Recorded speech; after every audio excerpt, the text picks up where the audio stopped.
안녕하세요. 오늘부터 여러분들에게 역사 2 수업을 본격적으로 진행을 하도록 할 거고요. 저는 여러분들의 역사 선생님 김효준입니다.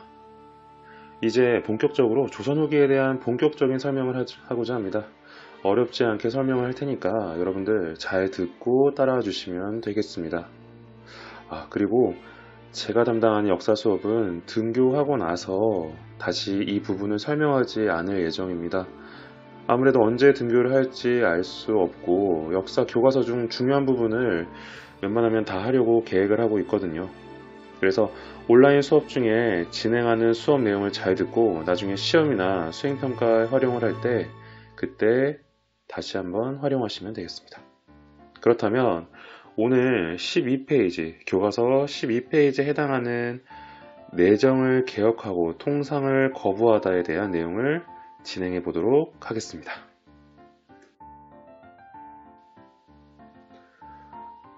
주의사항은 아래 글과 같고요. 제가 올린 영상에 대해서 다운을 받거나 다른 곳으로 유포를 하거나 하는 행위에 대해서는 여러분들 주의를 해서 이 영상을 시청해 주시면 되겠습니다.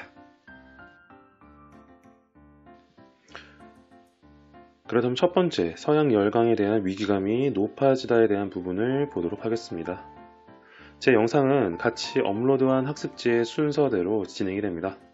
그러니 학습지를 보면서 영상을 시청하면 이해가 좀 더 빠르게 될 것입니다. 먼저 조선의 국내 정세에 대해 살펴보도록 하겠습니다. 조선 내부에서는 과연 어떠한 모습들이었을까요? 첫 번째로 조선 후기는 세도 정치가 득실되는 시기였습니다. 세도 정치라고 하는 것은 화면에 보시는 바와 같이 조선 후기 왕실과 혼인 관계를 맺은 결혼을 한 집안의 세력이 강력해지고 점차 이들이 왕권을 누르면서 조선의 정치를 장악했던 정치의 모습이었습니다. 쉽게 말해서 왕은 호수아비, 그리고 유력한 성씨의 가문이 모든 걸 할 수 있는 힘을 가졌던 것이죠. 그렇다면 결국 왕권은 어떻게 되었을까요?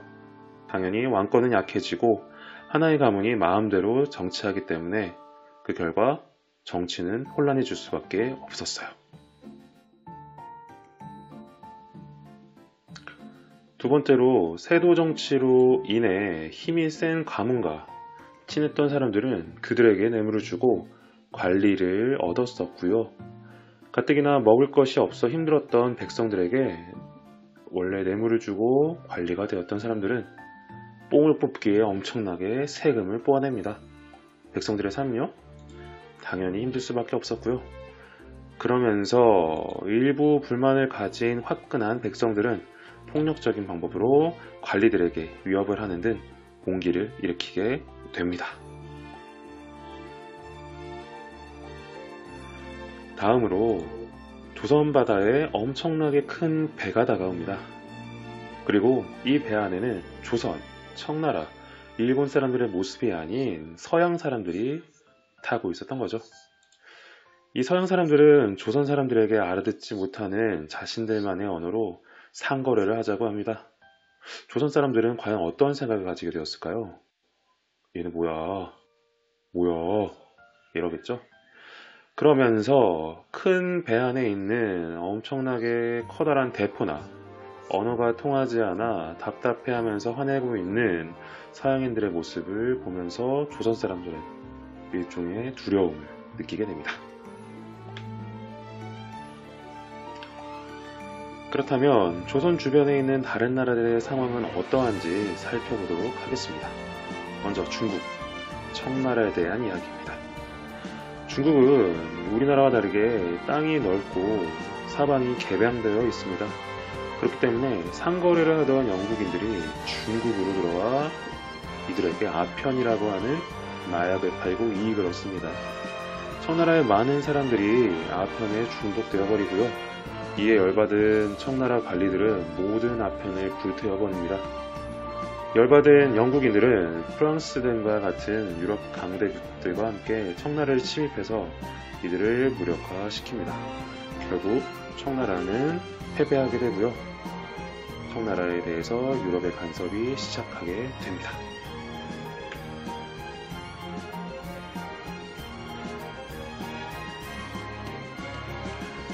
자, 청나라와 유럽 열강들 사이의 아편 때문에 결국 일어난 전쟁을 우리는 아편전쟁이라고 부릅니다. 아편전쟁 이후에 서양 세력에게 완벽하게 패배한 청나라는 결국 수도 북경이 함락당하게 되었고요.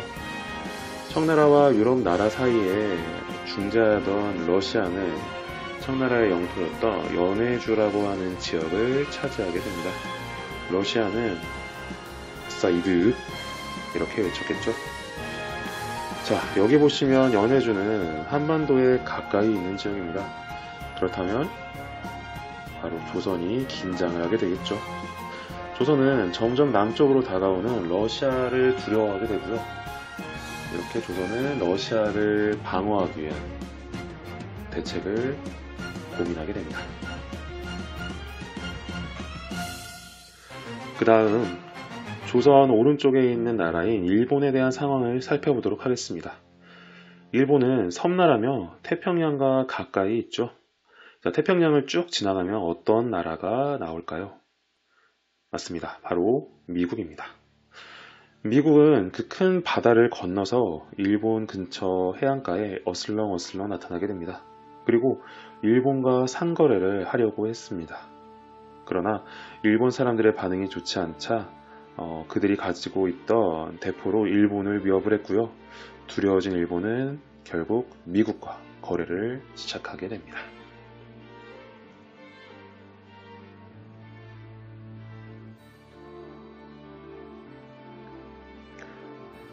주변 국가가 외국의 영향을 받으면서 혼란스러워지고 많은 부분들이 바뀌어가는 과정을 듣고 보게 된 조선은 과연 어떠한 반응이었을까요? 네, 바로 사진에서 보는 것과 같이 주변 국가들의 좋지 않은 소식에 대해서 조선 백성들은 위기감이 커지게 됩니다. 과연 조선의 조정은 이렇게 혼란스러운 상황 속에서 어떠한 결정과 결심을 하게 될까요? 자, 그렇다면은 우리 이제 다음 챕터 내정개혁으로 왕권 강화를 꾀하다 라고 하는 내용을 살펴볼 텐데요.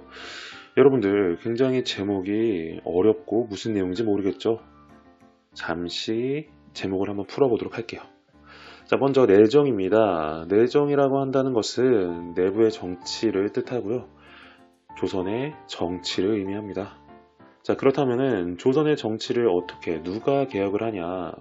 바로 고종의 아버지인 흥선대원군이 조선의 정치 개혁을 하고요. 그리고 왕권 강화를 꾀한다는 얘기죠. 즉 다시 말해서 조선 내부를 개혁해서 흥선대원군이 왕권을 강화시킨다는 얘기입니다. 자, 그렇다면 우리는 이제 흥선대원군이 여러 가지 정책을 펼칠 것이고요. 거기에 따라서 왕권도 강화되고 여러 가지 조선사의 모습이 변화되는 모습을 살펴볼 수 있을 것입니다.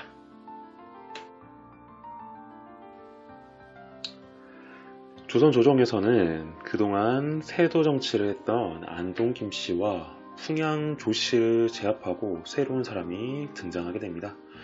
바로 흥선대원군인데요. 제 설명 영상을 계속 보시기 전에 제가 올려드린 다른 영상을 보시면 흥선대원군이 어떠한 정책을 실시했는지 잘 알게 되실 겁니다. 그렇다면 영상 보고 돌아올게요. 자, 이 영상 안에는 없어요. 그러니까 이 영상을 잠깐 멈추고 제가 올려드린 다른 파일 영상 링크를 보시면 될 것 같습니다. 그렇다면 영상 잠깐 보고 올게요.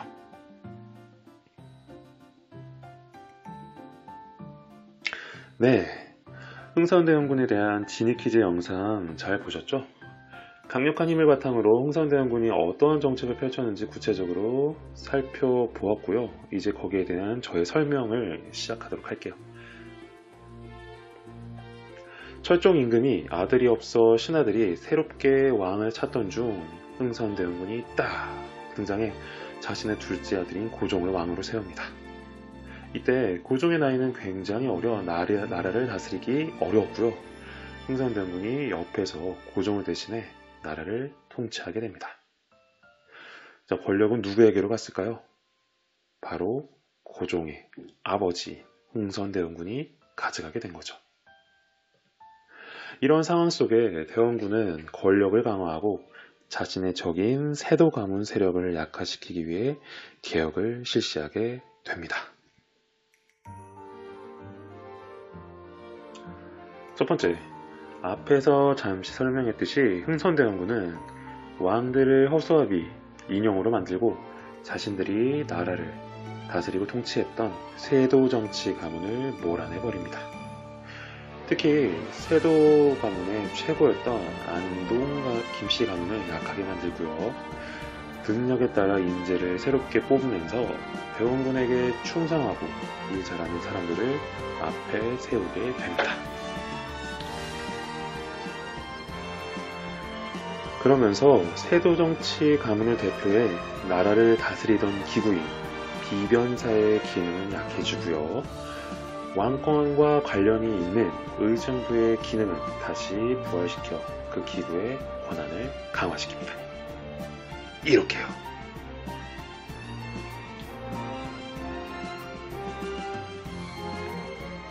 그리고 대전회통과 같은 법전을 새롭게 편찬해 그동안 오래되어 현실과 맞지 않은 법전을 새롭게 업데이트하게 됩니다. 이렇게 법전을 편찬하여 조선의 체제를 한 단계 더 발전시키게 된 거죠.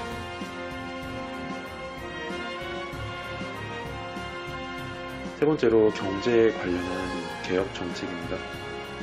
당시 세도 정치 시기에 문란한 통치 때문에 조선의 경제 상황은 정말로 나빠졌었습니다. 세금이 너무 무거워서 백성들도 세금을 내기 힘들어 도망가거나 굶어 죽는 모습도 보였거든요. 그래서 흥선대원군은 여러가지 정책으로 돈을 다시 모으기 시작했습니다. 먼저 새롭게 농사 지을 수 있는 땅을 조사를 하게 되었습니다. 그래서 세금을 거둘 수 있도록 토지를 정의해서 세금을 새롭게 걷게 되었습니다.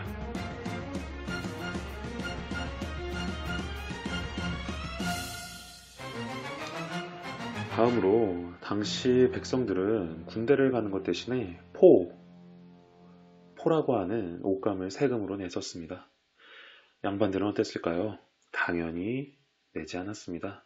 왜냐하면 양반들은 세금을 내지 않은 특권이 있었거든요. 근데 흥선대원군은 양반, 평민, 백성들 할 것 없이 호라고 하는 각 집에 모두 옷감을 내도록 하는 호포제를 실시하게 됩니다. 그 당시에 정말 파격적인 개혁 정책이었죠. 자, 그리고 봄에 농사 지을 때 먹을 게 없어 힘들어하는 백성들을 도와주기 위해 관아나 그 지역의 능력이 좋은 양반들이 농민들에게 곡식을 빌려주고 나중에 갚게 하는 사창제도도 실시를 합니다. 그 덕분에 백성들은 열심히 농사지어 국가에 세금을 낼 수 있게 됩니다.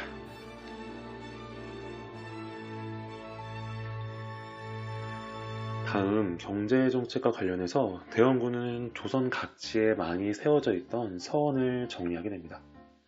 자, 서원이 바로 어떤 곳이냐고요? 양반들에게 유학을 가르치고 공자에게 제사를 지내던 곳이었습니다. 자, 이곳은 세금도 내지 않은 곳이었고 각종 행사에 드는 돈을 백성들에게 내게 했습니다. 자, 그래서 백성들이 서원에 대해서도 그닥 좋아하지 않았고요. 나라를 운영하는 사람들 입장에서도 서원은 그닥 좋지 않은 이미지를 가진 곳이었습니다. 자, 그래서 600개 정도 있던 서원을 흥선대원군은 47개, 47개만 남기고 모두 없애버립니다. 그 덕분에 백성들은 불필요한 돈을 서원에 내지 않아도 되었고요. 양반들도 조용히 있게 되었던 거죠. 하지만 물론 양반들도 불만은 엄청 컸습니다. 이렇게 개혁을 하고 있던 대원군은 왕권을 강화시키기 위해 경복궁을 다시 짓게 됩니다. 예전에 임진왜란 때 불탔던 경복궁을 새로 짓게 했는데 당연히 건물을 짓는 데는 노동력이 필요했겠죠. 그래서 백성들을 불러서 건물을 짓게 하였고요. 그 결과 엄청나게 많은 백성들은 경복궁을 짓는 데 동원이 되었고요. 그리고 경복궁은 예전보다 더 큰 규모로 지어지게 됩니다.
자, 결국 이렇게 경복궁을 짓게 되면서 노동력도 동원했고요. 그리고 세금도 걷었고요.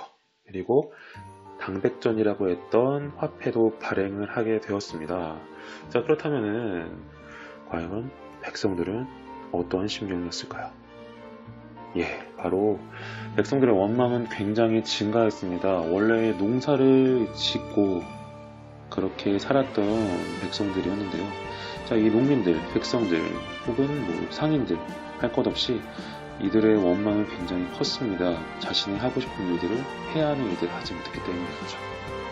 자, 그리고 서원 또한 많이 없어졌는데요. 자, 이렇게 서원이 많이 없어지게 되어 양반들 또한 불만이 굉장히 컸습니다. 자, 그래서 한편으로 흥선대원군의 개혁 정책에 대한 좋은 부분도 있었지만 농민들 그리고 양반들의 불만도 커졌다는 부분도 한번 생각해 볼 수 있는 부분이겠죠. 자, 지금까지 우리는 역사 이 첫 부분에 해당하는 조선 후기의 상황들 그리고 주변 국가의 상황들을 살펴보았었고요. 자, 그리고 세도 정치를 끝내버리기 위해 새롭게 등장했던 흥선대원군의 여러 개혁 정치를 살펴보았습니다. 여러분들 좀 제가 설명을 나름 열심히 자세히 한다고 했는데 혹시 이해가 됐을까요? 예, 좀 어려운 부분도 분명히 있고 이해가 안 되는 부분들 혹은 단어가 너무 어렵다 라고 하는 부분도 있을 텐데요. 자, 여러분들 만약에 궁금한 거 공부를 하다 궁금한 점 있으면 언제든지 온라인으로 질문해 주시고요. 저는 그 질문을 보고 성심성의껏 최대한 시간이 되는 대로 답변해 드리도록 하겠습니다. 자, 다음 시간에는 병인양요 조선과 프랑스와의 대결이 있고요. 자, 그 다음에 신미양요 조선과 미국과의 대결을 살펴보도록 하겠습니다. 자, 그리고 이렇게 큰 두 사건 이후에 흥선대원군은 과연 외국 세력에 대해서 어떠한 대응과 어떠한 생각을 가지고 정책을 펼치는지에 대해서 간단하게 살펴보도록 하겠습니다.